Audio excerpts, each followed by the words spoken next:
This video is brought to you by the subscribe button and the notification bell. I mean, sort of, they're not exactly pay. Hey guys, salut, this is Alex. Welcome back to this chocolate croissant. If you said something else then what? Then clearly you're not following, because in the previous episode I said this is not called a chocolate croissant but the pain au chocolat. Just saying. In the previous episode I also faced a leaking situation that I'm trying to address at the moment. Progress has been made. I've been exchanging a few emails with a friend of mine who happens to be a chocolatier. In this case, super convenient. And he basically told me that, hey Alex, great to hear from you. You are correct, it's a very good start in terms of email when you... that the higher cocoa butter percentage will result in a chocolate that leaks out of the pastry. For these reasons, the batons of chocolate that professionals use for pain au chocolat are made from a chocolate with a very low cocoa butter percentage.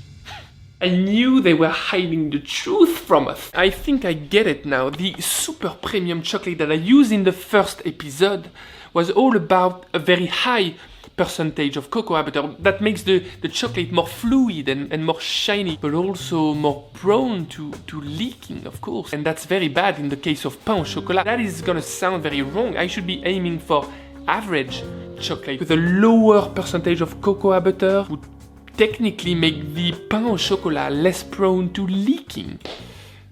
I mean, a man gotta do what he gotta do, okay? Let's go and do some shopping.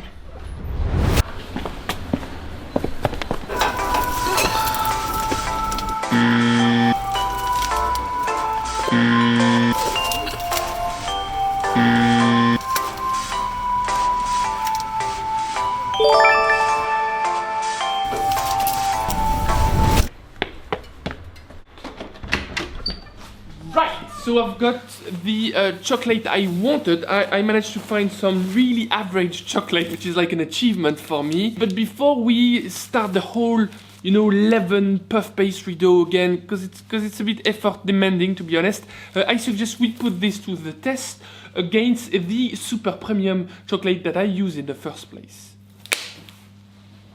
The test is super simple. I'm just trying to melt them in the oven. I just want to see which one melts the first.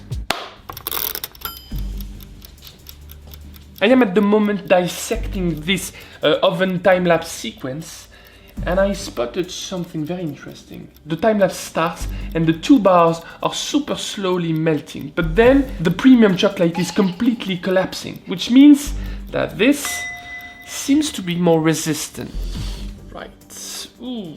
Just for the record, this is the commercial average chocolate and this is my chocolate, the super premium stuff. Both of them obviously are fully melted. I'm just looking to see which one is the most viscous. The method we're gonna use right there is driven by science, obviously.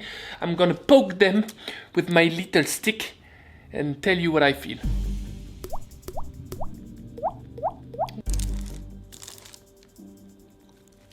Oh, even with a test as stupid as mine, there definitely is a difference in terms of consistency. This one, the commercial chocolate, the average one, manages to stay up, where this one, the one I made, is so thin and so fluid that in fact it just flattens out super easily. That could work.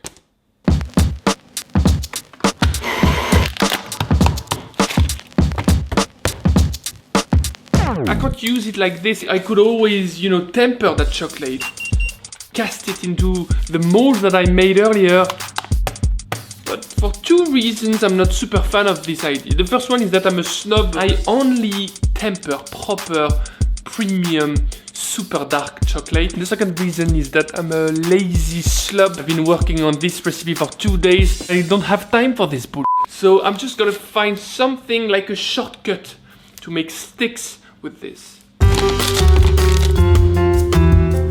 And now, ladies and gentlemen, the shortcut. Ta-da!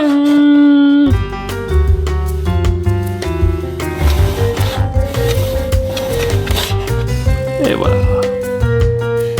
It works, that's all that matters to me, okay?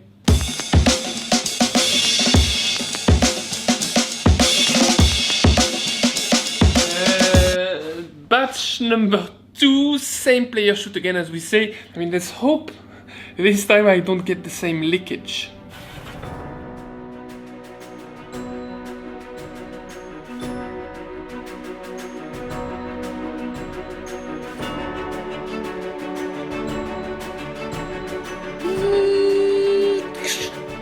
Huh? What do you think? I think we made our point. That's what I think. Look closer. Chocolate is not leaking anymore. And I can sleep at night.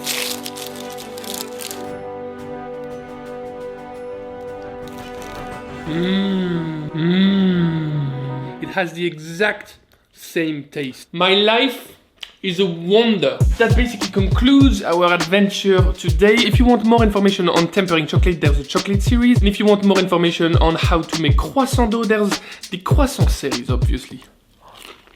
Give this video a like if you enjoyed it. Don't forget to subscribe to the channel if you enjoyed the journey. I'll catch up with you later. Bye bye, salut. I'm not smiling because I've got chocolate all over my teeth.